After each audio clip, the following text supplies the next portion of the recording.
meine Lieben und herzlich willkommen zu einem neuen Rezeptvideo. Heute gibt es polnische Hausmannskost.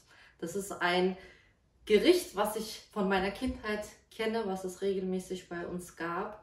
Super, super lecker und auch mittlerweile das Lieblingsgericht meines Mannes. Es ist ein Fleischgericht. Als erstes fangen wir an, die Bitki zu machen. Ich muss immer so schmunzeln, weil die türkischstämmig von euch sind, werden jetzt lachen, weil Bitki auf Türkisch Pflanzen heißt, aber ja, auf Polnisch ist das halt Bitki. Ich mache es jetzt so, wie ich es aus meiner Kindheit kenne. Wir fangen jetzt an mit dem Fleischgericht. Dazu wird es noch Kartoffeln geben, auch polnische Kartoffeln. Ich habe die extra aus dem polnischen Laden gekauft. Und dazu gibt es noch polnische Miseria. Das ist ein Krautsalat. Den machen wir auch noch gemeinsam. Aber jetzt fangen wir erstmal an mit dem Fleisch. Beziehungsweise ich zeige euch mal die Zutaten. Wir brauchen einmal Rindfleisch. Am besten schön mageres. Hier ist zwar ein bisschen Fett, aber vielleicht schneide ich es noch raus. Dann Zwiebel, ganz wichtig. Wasser brauchen wir später. Dann Gewürze wie Majoran. Hier habe ich Steinpilze, Piment, Lorbeerblätter, ein bisschen Gemüsebrühe. Nimmt da bitte die ohne Geschmacksverstärker. Ich sage das immer, ich finde das immer ganz wichtig. Ich mag nicht diese Links, sondern gekörnte Gemüsebrühe, bitte ohne Geschmacksverstärker. Und Salz, Pfeffer. Das sind die Zutaten, die wir dafür brauchen. Und jetzt schneide ich erstmal das Fleisch zurecht, klopfe es eventuell ein bisschen weich und dann wird das meliert.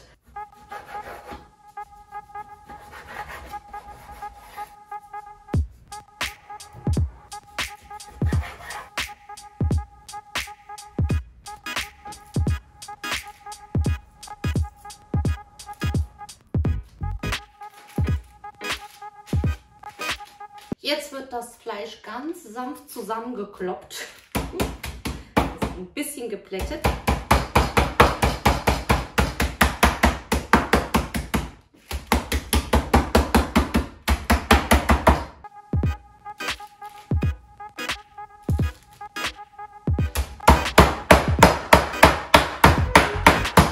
Dann brauchen wir für das Gericht ganz viel Zwiebel. Die werde ich jetzt etwas fein schneiden. Ich schau mal, ich muss mal gucken. Ihr macht natürlich, das ist jetzt eine Riesenportion für uns 10-köpfige Familie. Ihr könnt das Ganze natürlich verkleinern, weniger Fleisch nehmen, dann nehmt ihr natürlich von allem weniger. Aber ich werde euch die Zutaten in die Infobox schreiben und alles andere sehen wir ja gleich. Ich schaue mal jetzt, ob ich 1 oder 2 Zwiebeln benutze. Auf jeden Fall muss da sehr viel Zwiebel hin.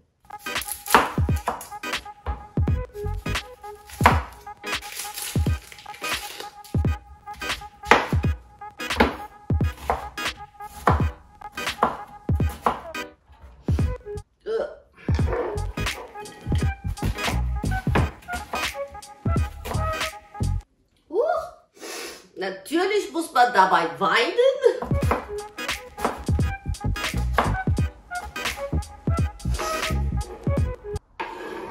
Oh, das nenne ich mal eine Zwiebel. So, jetzt tun wir verheult das Fleisch melieren. Das führt dazu einmal, dass das Fleisch erstens saftig bleibt, also dass sich die Poren, die es eigentlich gar nicht hat, aber auf jeden Fall schneller zusammenziehen.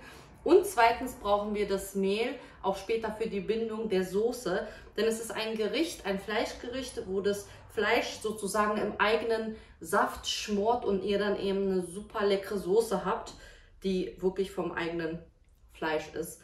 Und dazu benötigen wir eben das Mehl.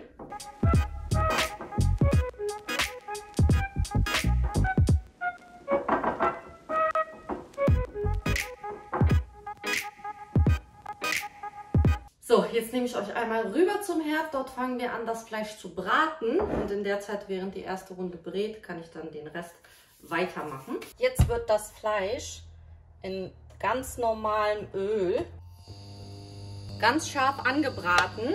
Also da ist es wichtig, dass es wirklich von beiden Seiten ganz scharf angebraten wird. Das muss nicht durchgaren. Und dann kommt es in einen anderen separaten Topf rein. Ihr könntet das Ganze auch in einen, wenn ihr noch so einen höheren Pfanne habt und jetzt nicht unbedingt für 10 Personen kocht, könnt ihr das Ganze auch in einem Topf machen, weil das Ganze wird danach mit Wasser aufgegossen. Und es ist dann wichtig, dass wir diesen ganzen Bratensaft hier alles noch mitnehmen. Aber ihr seht einfach, wie ich es mache.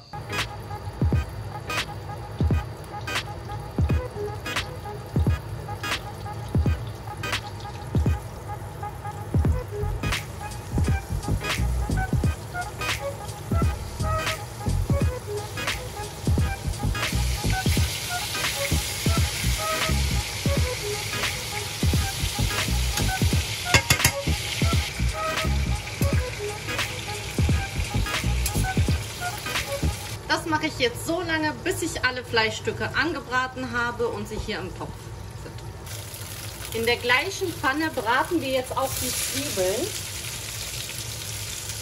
Und all das, was hier unten angebrannt ist, das ist super wichtig. Das brauchen wir, weil das ganze Bratensatz hier gibt den ganzen Geschmack. Und auch wenn es jetzt so klümpig ist, das wird sich später hier in der Soße komplett auflösen.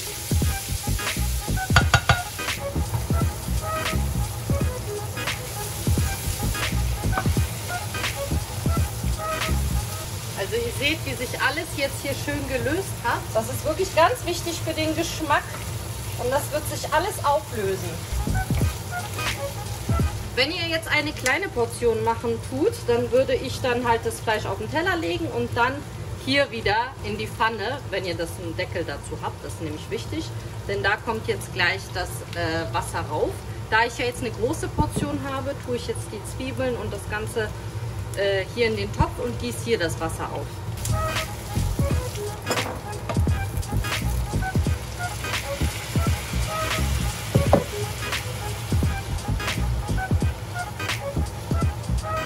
Ich tue jetzt hier so ein bisschen Wasser rein, damit sich wirklich der ganze Geschmack vom Boden löst.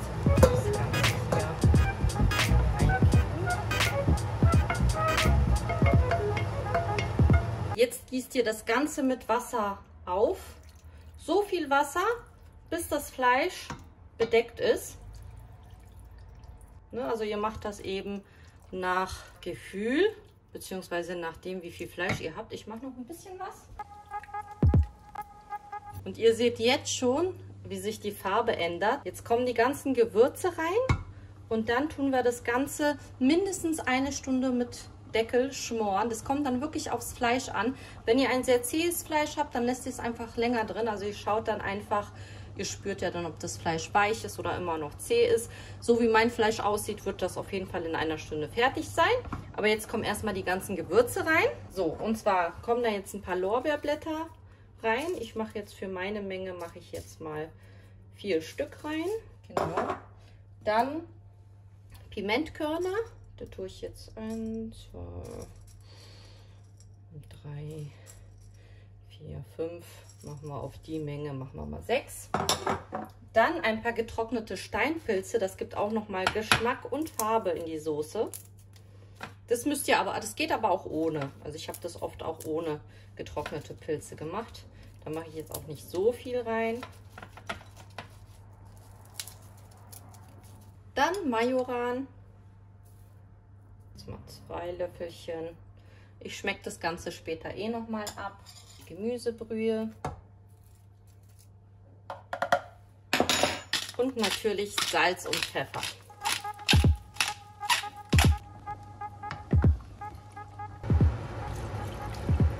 Jetzt lassen wir das Ganze bei mittlerer Temperatur einfach vor sich hin schmoren. Das Fleisch kocht jetzt vor sich hin.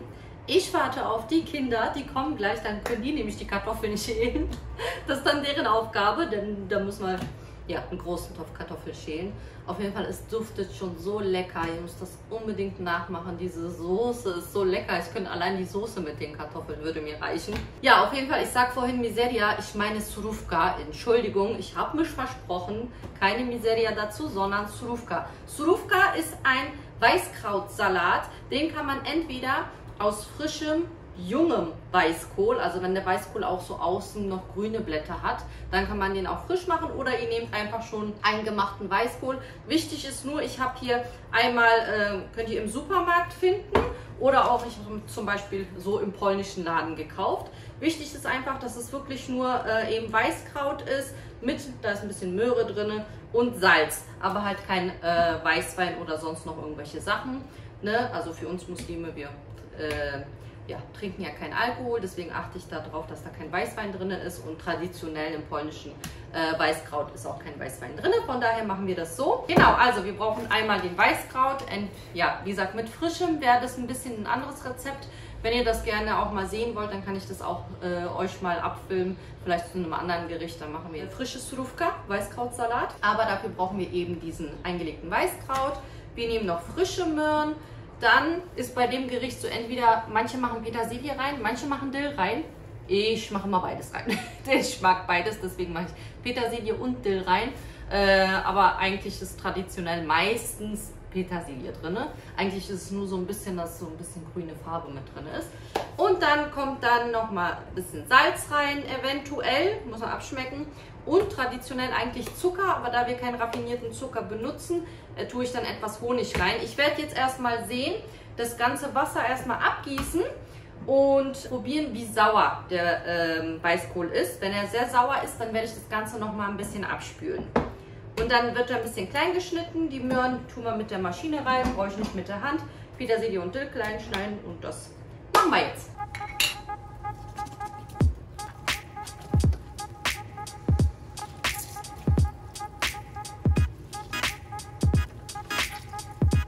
Verzeiht mir bitte, ich bin das ganze Gefilme, wie ich koche, noch nicht so gewöhnt. Ich habe vergessen, da kommt noch Öl rein. Ich benutze immer gerne Rapsöl und noch eine Zwiebel. Die kommt auch noch hier rein.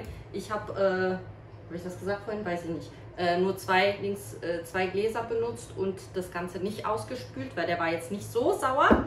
Ich mache jetzt viel Möhre rein. Das kann man sich jetzt aussuchen, wie man es mag, ob man viel mag oder wenig mag. Petersilie, Dill, Zwiebel schneiden wir jetzt klein, kommt alles hier rein. So, ich habe mir eine neue Küchenmaschine gekauft. Ich freue mich voll. So, was mache ich denn? Das bleibt zu. Jetzt brauche ich das Ganze nicht mit der Hand reiben. Jetzt muss ich nur noch gucken, dass ich das auch hinkriege.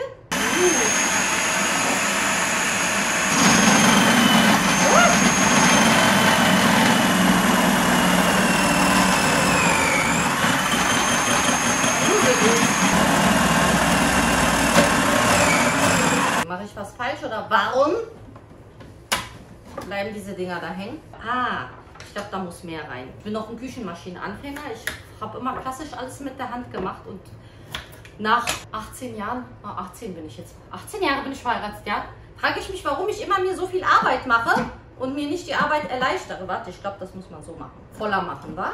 Ja, ich glaube, so macht man das. Gucken wir mal. Ich glaube, am Ende bleibt da anscheinend was übrig.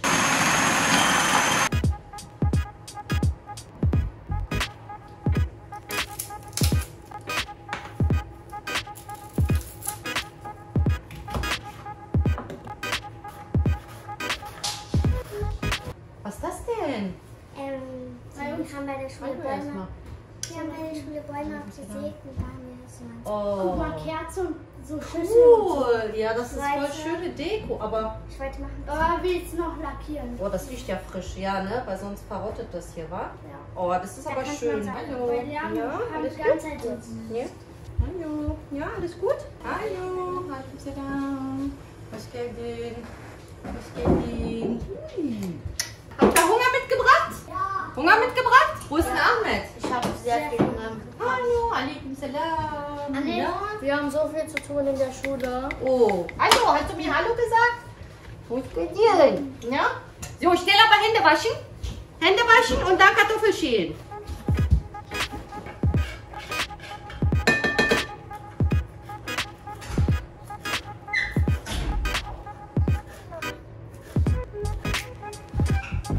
Ist okay?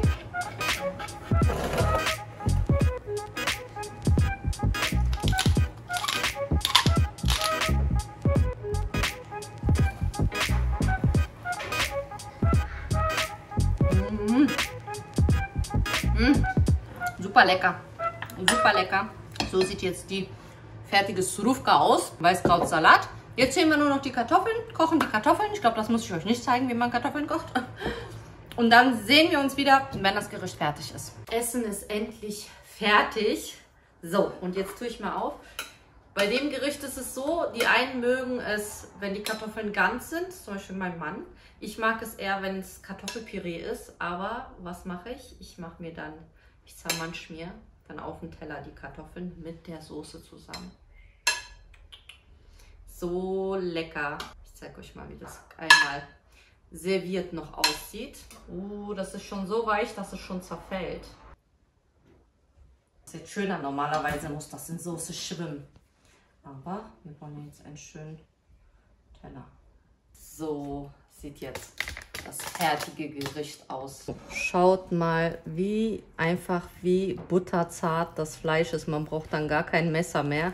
Das zerfällt dann so. Guckt mal, seht ihr das? Und dann schön die Kartoffeln mit der Soße. Ich mache das wirklich so, dass ich das alles kaputt mache. Und dann allein die Kartoffeln mit der Soße. So yummy. So yummy. Das ist so lecker. Macht das nach. Wenn ihr dieses Gericht auch nachmacht, dann verlinkt mich gerne auf Instagram, damit ich mir das angucken kann.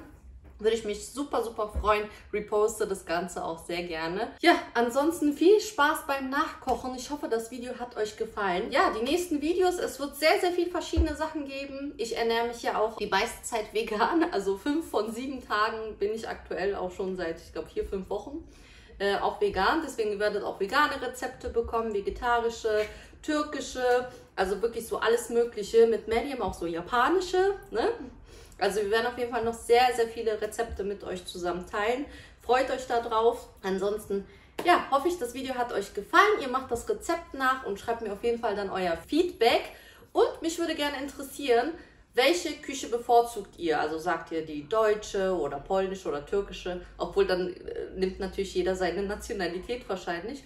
Wohl, wer weiß. Schreibt mir das gerne, was ihr mögt. Ob ihr sagt, ich mag eher das italienische Essen, asiatisch, türkisch, polnisch, deutsch, was auch immer. Sehr gerne in die Kommentare schreiben. Ansonsten freue ich mich, wenn wir uns beim nächsten Video wiedersehen. Ich würde mich freuen, wenn ihr dem Video einen Daumen hoch da lässt, den Kanal abonniert und die Benachrichtigungsglocke aktiviert, damit wir uns auch beim nächsten Video wiedersehen. Macht's gut. Tschüss.